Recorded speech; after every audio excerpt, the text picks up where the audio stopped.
Hi, welcome back to the channel. I'm the Ecto Tech.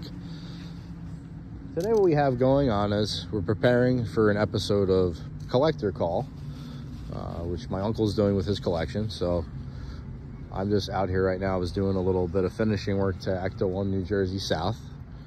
Just finished on an S6 spotlight on it. So I figured since the cars are outside, which they typically are not, I give you a little bit more in-depth walk around because I can actually get on the sides of them.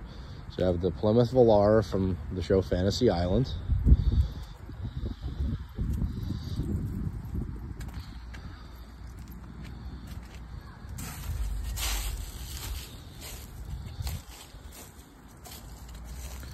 Got a replica Scooby-Doo Mystery Machine, all custom interior.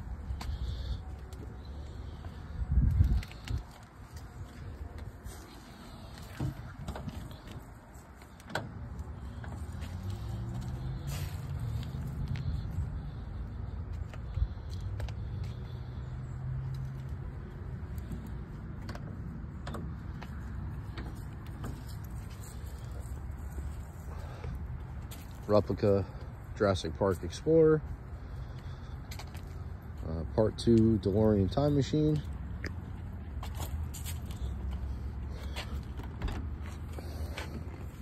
shown this car many other times. 4,000 original miles, 4,098. Time circuits, everything work. Press the button here.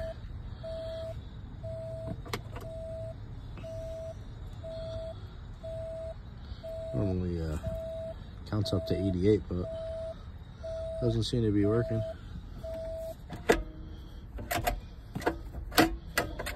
Give it another try.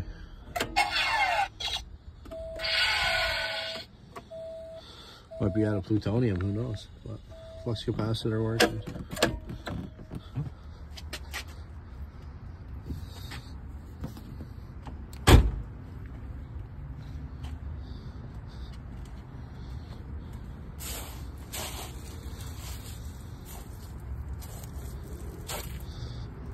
This is the number 3 original 66 Bat. So there's 4 original Batmobiles.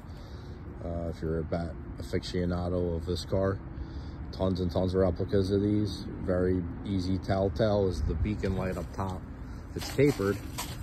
99.9% of the time it's a replica, because on the original number 1 Lincoln Futura it's tapered. So the 2, 3, and 4 cars, all to my knowledge, have that beacon light, and I think this is also the only one that has headlights, and I think only 2 of the 4 have a trunk, which this is one of them that has a trunk lid, and it's also the only one that has these funky wagon wheels on it. I forget what they did with this car, promotion, don't do drugs kids or something like that, with Adam West and Burt Ward, and they used this car for that, and I think the wheels got changed then.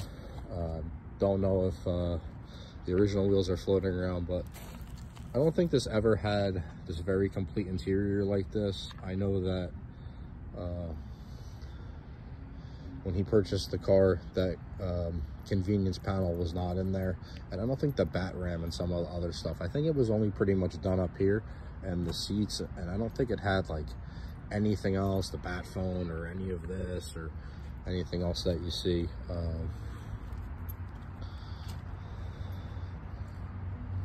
And also the back copter's outside right now with the cover on it.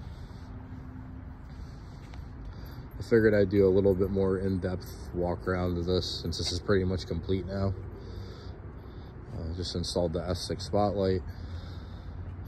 So this car started off its life as the sister to the one at the Volo Auto Museum that they currently have. This car is a 1959mm Futura duplex. You know, what you would want for a correct, accurate Ectomobile replica. The other vehicle is a 60 that was converted. That was a duplex also. And the telltale was always that the light bars that used to be on this car said Federal Code 3XL or something to that nature, which is 100% incorrect for this. The deck lights that were on here were like a 35 par 35 or something, I believe is the code. These are par 46s, and they got like the right pedestal mount, and they're the right light and the right size, and changed it to 48-inch Force 4 XL light bars front and back, you know, with the Force 4 XL caps. So over the years, when the Ectomobile at Sony got restored, these are like some of the things that are like missing. To kind of pay tribute to it, I did put the grill on the C5GB upside down on this car, and also different from the other Ecto-1 New Jersey car, the sniffer box is silver on this like it should be. And that'll be something that, as I mess around more with this, that's going to move, and it'll be a little bit more size accurate. The radome had some kind of 3D printed, very small one on there, so I changed it out to this other one. So that has the right look now with the stripes. This car never had a propeller array on it. It had a Dietz 951 deck light, like all cut up and made into a beacon light, so it kind of looked like a propeller array, but didn't do the correct oscillation. This was a solar array. Found a propeller array motor on a different Federal siren and was able to make it work with the body of this and swapped it over. Also changed the center strobe out, the wheel-in HRCF, HRDF, I always can't remember which one that is, but that's the right family with the right lens and everything. And it had like some generic strobe up there before that. The tanks that were on the side here, the A6s, they were, again, 3D printed something else. Those are real A6 tanks. I have two of the regulator with the holes in it, which is only correct for this side of the car. So at some point I got to get the line regulator with the label and everything for this side, so that way that side's correct. I changed the heat sink out to the correct one. It had a speaker box or something up there that the other gentleman that built this in LA put on. Looked awful. So excuse me, Delta Products heat sink like the other ones. Also changed these hoses to the correct ones, labels, decals, all that. So pretty much the only thing that's left really maybe from that build is like the whip antennas and the dome and the fan box. So that'll be the two things I do next. I'm gonna make that rotate. That'll be the correct size. I'll also make sure that it's painted silver instead of black. Fix the scale of this, and also get the 5-panel mirror for the inside. Recently put the tube on here, so it's exactly the same as Ecto-1 New Jersey now. The Texas Instruments box, same thing. Dr. Martin, excuse me, Dr. Karen Props, Dr. Martin is also called. He made that Texas Instruments box. The slime tube was done for me by Ecto-1B and out of Orlando, John. And so it'd be just those couple little things, and really this is pretty complete. Show you the interior.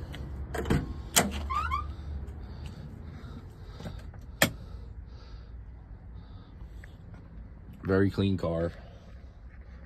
Well, as we do more things to it, it'll get the Gentech dummy antenna, the Regency scanner, other things. So, all right, that's it for now. You want to see videos of the lights going and stuff, I have other clips of that, but this is pretty much the finished product for now. And I appreciate you guys watching. Subscribe to the channel. I'll catch you on the next episode.